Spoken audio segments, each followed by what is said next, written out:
Hello everybody and welcome to what's going to be episode 4 of my Dyson Sphere Program tutorial series. I'm Icon and today we're going to start setting up our starter base, which will provide us with all the necessary materials that we need to further expand. Some people like to refer to this as their mall. I don't know. Somehow that term stuck with me as well, but whatever.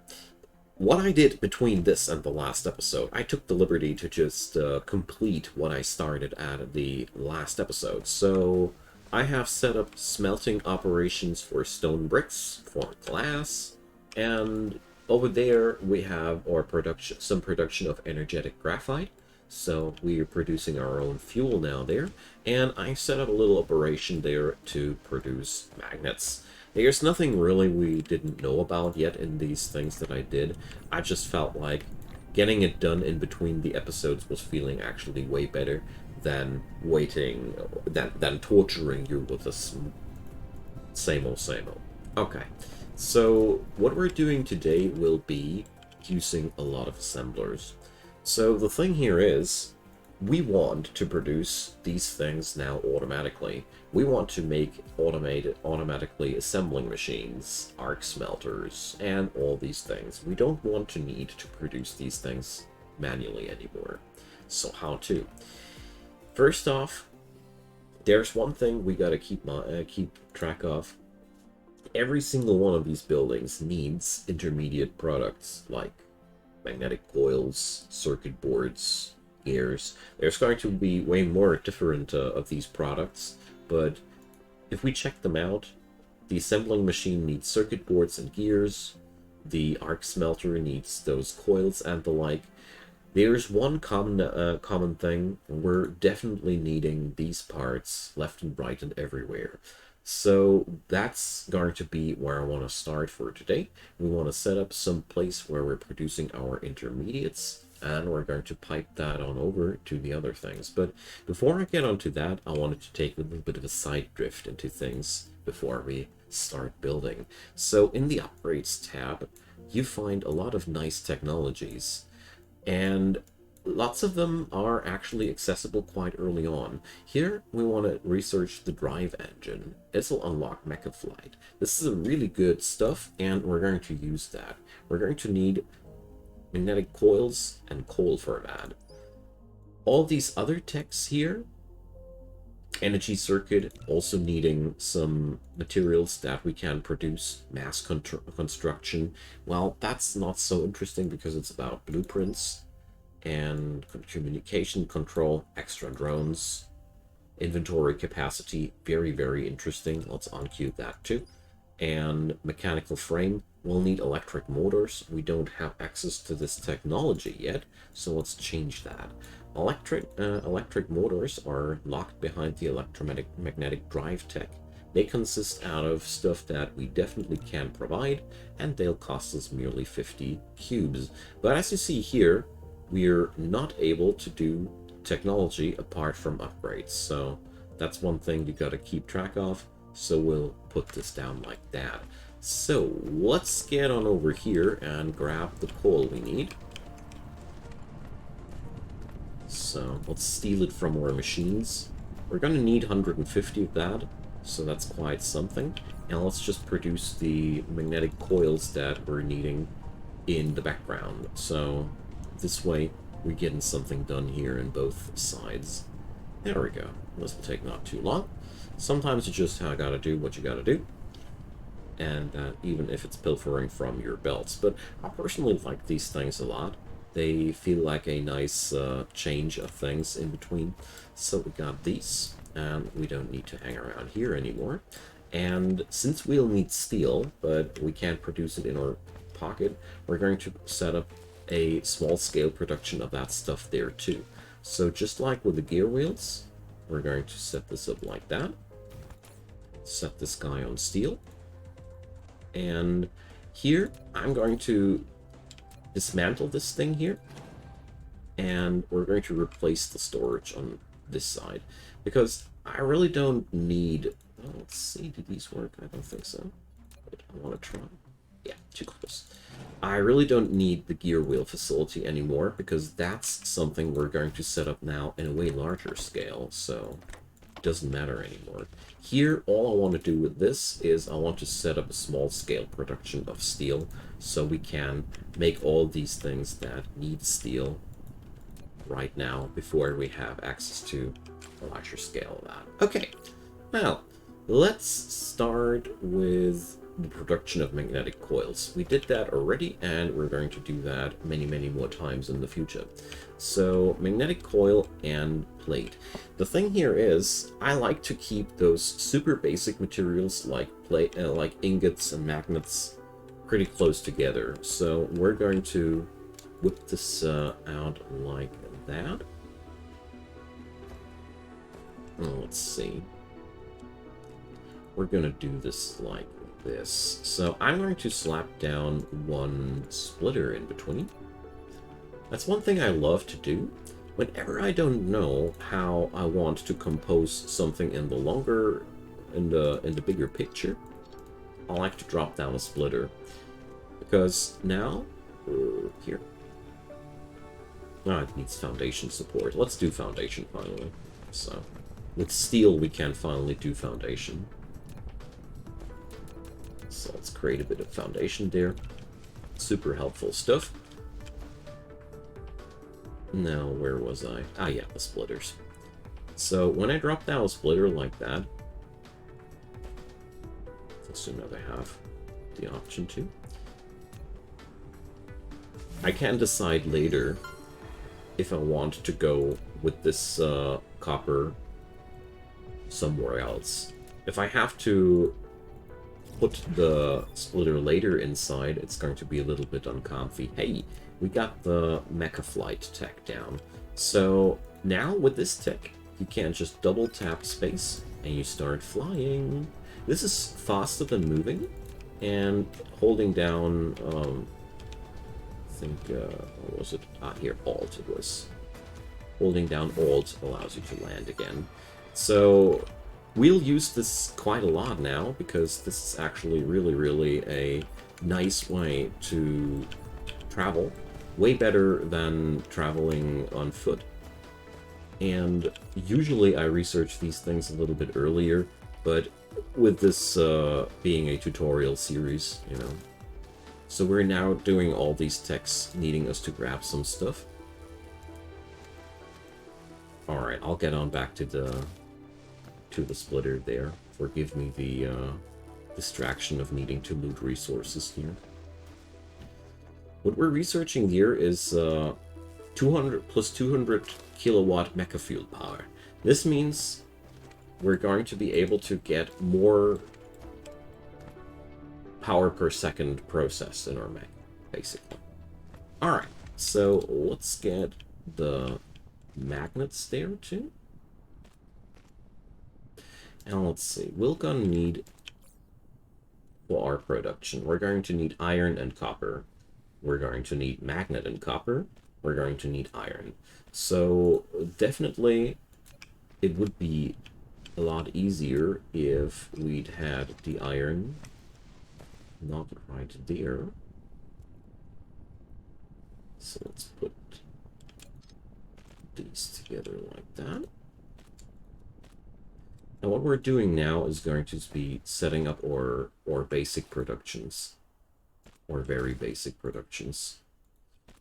Alright, we got this. Let's grab ourselves some steel. And let's set it up like that.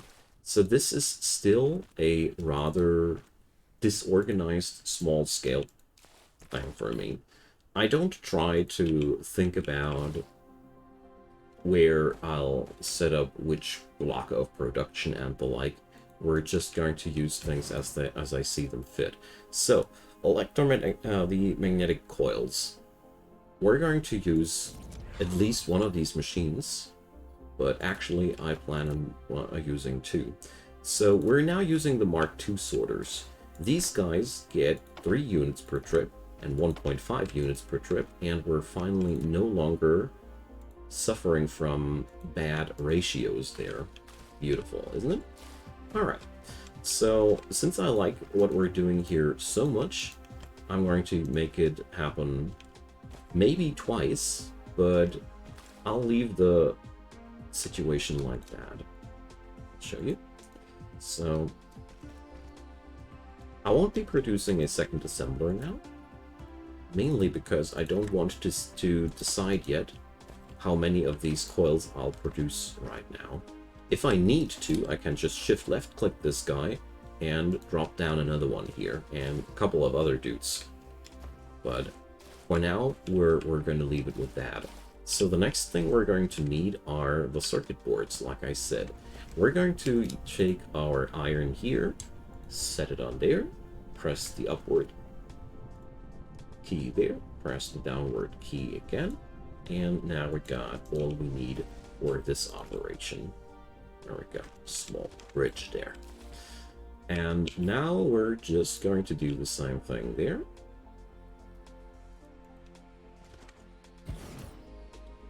Circuit board needs 2 iron, 1 copper. Again, iron very close, copper far away. And we're going to produce now a couple of Mark II sorters. Oh, we're not, because we're not having the necessary tech for that. Nasties. Okay, so we need for the inventory capacity stuff that I don't have. Let's unlock the electromagnetic drive instead, because obviously we need it. So, because I really want these tier 2 sorters now as a standard, they are way better than the tier 1s, and I don't think I need to explain anything.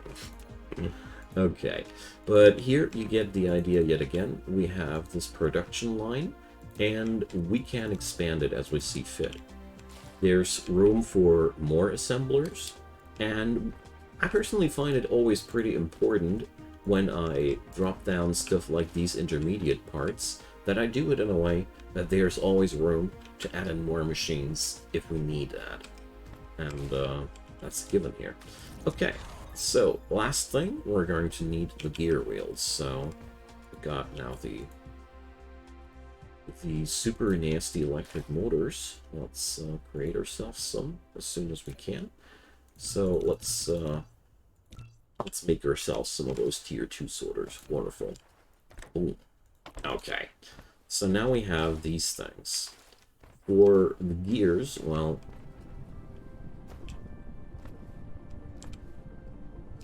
for the gears. Yeah, we're going to make this like that. I'm disconnecting that, and this is what happens if you place down your splitters to light. So, to make this like that, and now it's a little bit untidy because it's going to be like this, but I don't care because this iron plate is going to be what I'm using for the gears. So, let's see. The important question is, where will we drop those gears? So, we'll see about that in a minute.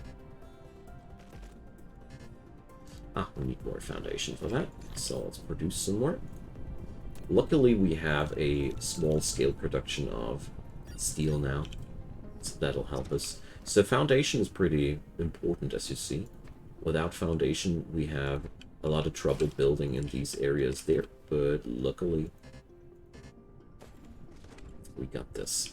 Alright, so here goes the same deal. We're going to slap down one assembler. And we're going to have the output.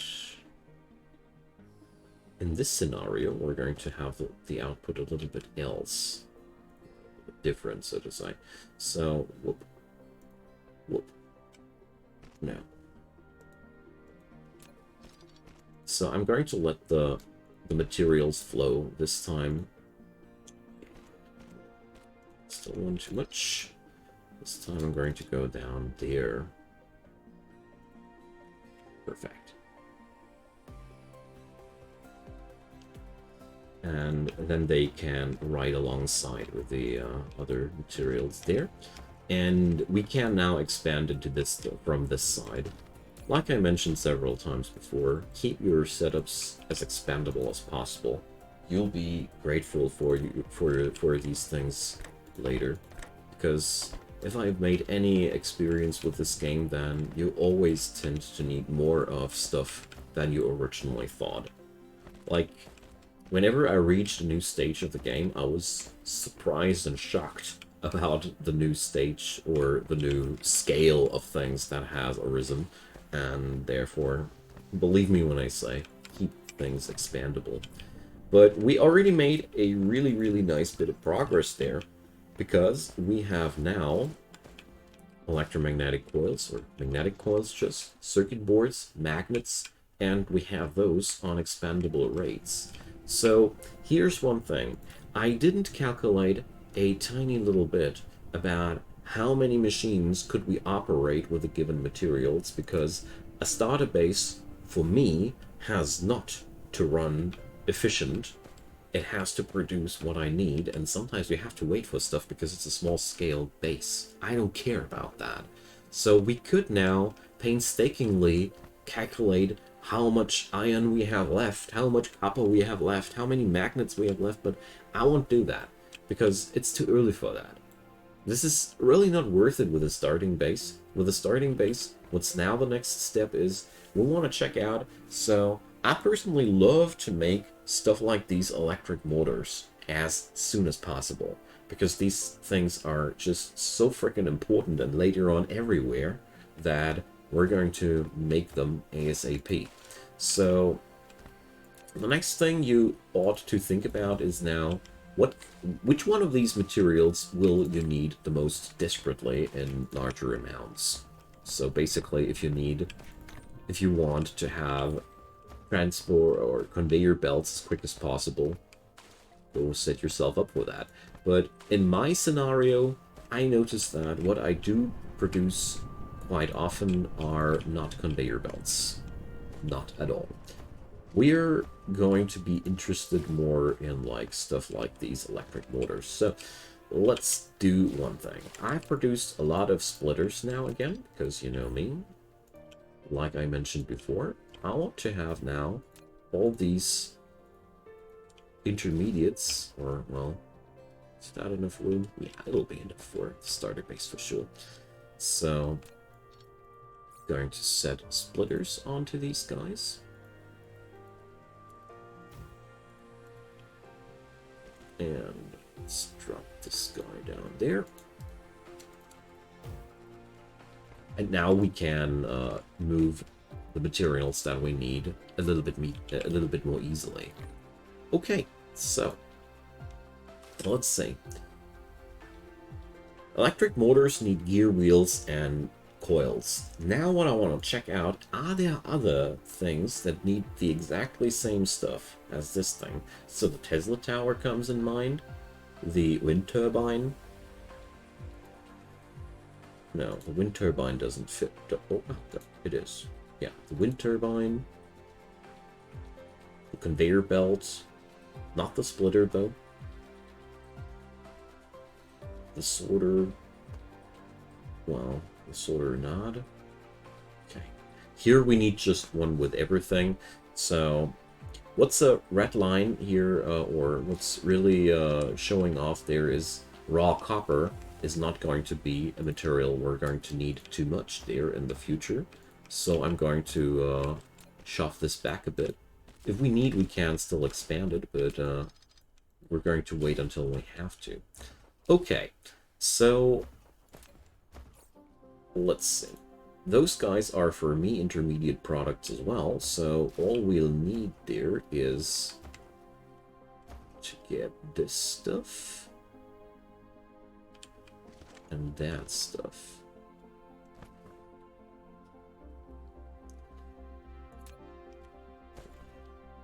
So just taking a moment to organize this whole mess for myself. So we're going to set up a splitter for iron plates here as well, because, you know, I really like to organize things this way. Alright, so let's do this. We're going to let these roam side. I'd be blocking this entrance, wouldn't I? So let's leave this like that. And we're at a conveyor belt. I left this little curve here to make sure that if I want to connect this here, there's enough room to slap out a bridge. Otherwise, I would be blocking myself, and it would be kind of sad, you know. Alright, so we got these, and now we're going to set it up like that. And here's the same thing. This guy can still cross via a bridge, so everything is fine. Try to make sure that you're not blocking off yourself. And for your starter base, don't worry and keep it messy, really. I can't emphasize it enough. Don't overthink these things too much, just build. And later, when we build larger things, we'll have all the time in the world to consider things in a larger scale. So here, with this 3-part ingredient fiesta, I'm just going to connect them like that. And like I said before, here with the starter base, we're not giving too much about ideal ratios and efficiencies. That's another day's trouble, so to say. And therefore, our main concern is to get those engine units out. And that's pretty much all, because this will help us a ton. Alright, so now we have this thing. We have, like I mentioned before, we have now the ability to craft a couple of things alongside the way. So I'm going to put up one assembler here, and this is where I personally start to be a impro show. So I noticed that Tesla towers need iron plates and these coils, so what I'm going to do is just going to connect that, and we're going to need storage units now, lots of them. For mall construction, I really gotta say, you gotta find your own style, what you want to, how you want to set it up, and how organized or disorganized you want to have it. I feel like building your mall is, so to say, an entire art form for itself. And with a starter base, I usually just keep it functional, because I don't want to stress myself too hard out. So here I'm also limiting the storage yet again to just one stack, because I don't want to have too much of that stuff. But here, our first step towards automation. Now, wind turbines need the same ingredients as these guys, so we're going to use this position, don't we? So let's set this up like that. And as long as I'm not blocking anything, so I really got to be careful there. Is this blocking? No, it ain't. We can let that belt run across there with no problem. So we're going to set up the wind turbines there. I might be not a big fan of these, but, well, wait a sec, I think I can't. Yeah, so what this is the reason why it doesn't work.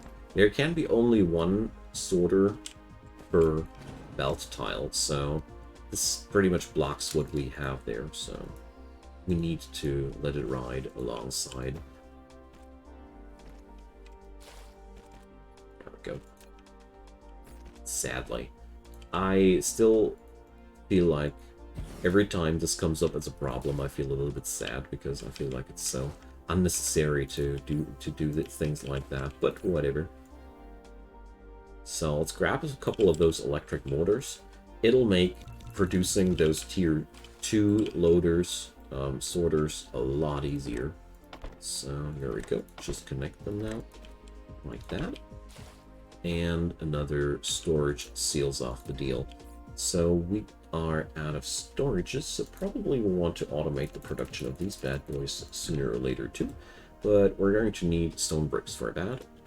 We haven't even transported the stone bricks from back there to over here, but that doesn't really matter.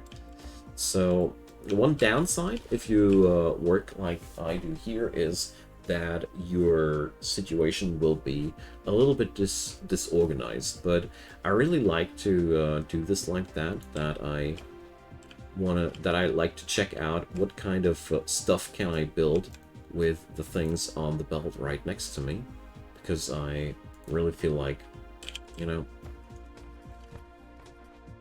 the most important thing is that I have one assembler producing everything for me, and the amount of time I would need to optimize this into a visually pleasing way is simply not worth it for me, you know? It's not like I'm not able to. It's just that I'm unwilling to invest that much time into such an effort. So, we can now, of course, build the conveyor belts too. We got the necessary mats on this belt there. And little by little, all the problems are being sorted out, aren't they? So, what we're now going to need is an output on this side there as well. But first, let me do the conveyor belt. So, we can just get our thing going there. So, conveyor belt machine. We need iron and gear wheels. So you could also use Mach 1 sorters to a pretty fair degree as well. But I'm personally just a lazy guy, and I like to do things the easy way, if I can. So let's drop down Tesla in between. But not if it would ruin the efficiency, then in a very important way. So as you see here, we are now producing these babies here, and we are not outputting in a sufficient way. We have backlog. All right, so we have now a automated production of conveyor belt, which is awesome because that means we don't need to do this to ourselves anymore. And now I want to get this stuff there. So what we're going to do now is something crazy. We can actually just let this run above this and then come back to Earth with that. And if I did everything correctly, yes, I did. This doesn't even interfere. As you see here, they are transporting beneath that. Isn't that awesome? I find it always very, very awesome when I see this in action. So, let's keep going, shall we? So now we have the necessary materials on the belt for pretty much everything we want to construct. Let's start with the assembling machine. That's my favorite assembling machine. Unintended, or can't even call that a pun. So we're going to do this now. This is a pretty... Or wait a sec. Wasn't there a... Ah, here. The arc smelter needs 4. Ah, yeah, okay. We're not going to do an arc smelter here. Whatever. The assembler machine. So we're going to need these. Wanted to try something out with 4 ingredients, but you get the idea. The only thing we're not doing on this belt here are things that need stone, because I personally feel like this would be a little bit too much. Now we're going to drop down the storage here again. And as you can see there, we can even transport these things over there. Easy, as like that. Oh, there's even one sorter too much now there. And we're going to work ourselves now through all the different positions of our catalog of items there now, because that's very, very important. So let's go over to the arc smelter. So we're going to need the stone bricks for that. So let's get them there. But first, let me grab a couple of conveyor belts. It feels so majestic once you are finally past that annoying phase where you have to just worry about everything. So here we go. Putting this now on a larger belt, on a higher belt.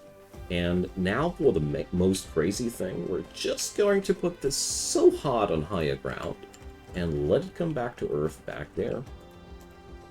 It's not necessarily a super efficient thing that I'm doing.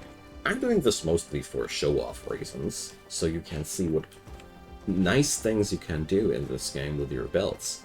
Because as a matter of fact, we're just going across all the things we did there, And yeah, well, the downside of this is the more you act like that, the more complicated things get to organize them. So be careful.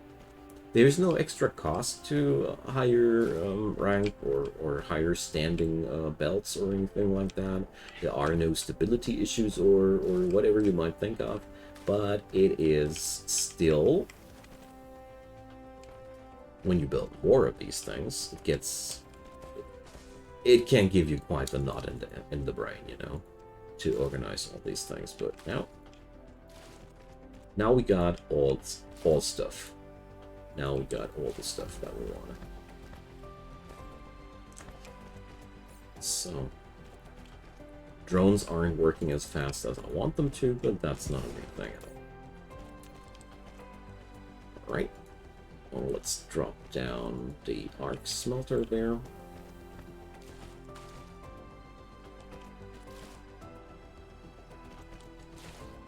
And these are the first buildings that get a little bit more complicated due to the fact that we really need a lot of this stuff. And also, notice that we're running out of gears now. That's because we have way too many machines hungering for gears, and we're not getting the job done in time. But what's really important to note with that is this is not as terrible as it might look, because after all, once these boxes are filled, these machines stop producing, so you don't need to worry about the overproduction too much. So we're going to set up another storage over there. But as you see here, there's stuff happening that we don't want. So we gotta connect that. I don't know if I can do this actually anymore, but yes I can. There we go. So the copied sorter just didn't work out as intended. Here we have not enough circuit boards. Let's just insert them for the sake of demonstration. And as you see here, we're now producing our own furnaces. But here's of course a couple of extra things that we need to set up there. But I think you get the basic idea. What I'm doing here is I've set up one main strain, which is providing stuff for war machines, and secondary strains. I do plan to set up the class from down below here, so we can get another set of machines on this height, grabbing these materials. And if I'm not mistaken, no, I did it wrong. These things need whatever. Like I said, this is an art form for itself, and doing these things well organized and nicely looking is really a respectable thing. Do it to your own liking, but keep the things in mind that I have mentioned. Keep your designs expandable. Do crossroads with those splitters, because they really make things easier to organize. It's way easier to just pick up from something. And with your starter base, don't worry too much about being efficient or doing things ideal. Just try it out and do whatever seems fit. So for example, here we see that we're running out of gear wheels, so we can't just do one thing. We're just going to slap on in another assembler doing the same thing. And this way you can also learn to balance things out without frying your brain at the same time. Later in this series, we are going to fry our brains, though, with all the ratio calculations. Promise. Until then, I'll leave you guys with your setup for your starter mall like you see it fit. And with the next episode, I haven't fully figured out where I'm going to head. I think we're going to explore the tech tree and explore our further options there. I think I might be setting up the rest of the mall behind the scenes, because as you see here, we're merely lacking the splitters and the sorters and a couple of things. Not that much more that we aren't producing yet. So I think I'll fix that, and in the next episode, we'll think about what we can do with all those new things, science a bit ahead, and then ultimately we will ponder about setting up the real laboratory, because that stuff we have down there, that's just good for starters. So Have a wonderful day, my dear friends. Thank you so much for watching. Drop your comments down below if you have any questions, if you have anything to add on in. I'd be delighted to hear from you. Leave your thumbs up if you enjoyed, and of course, consider subscribing if you haven't done so already. I do daily content, and I'd be delighted to have it. So, have a nice day.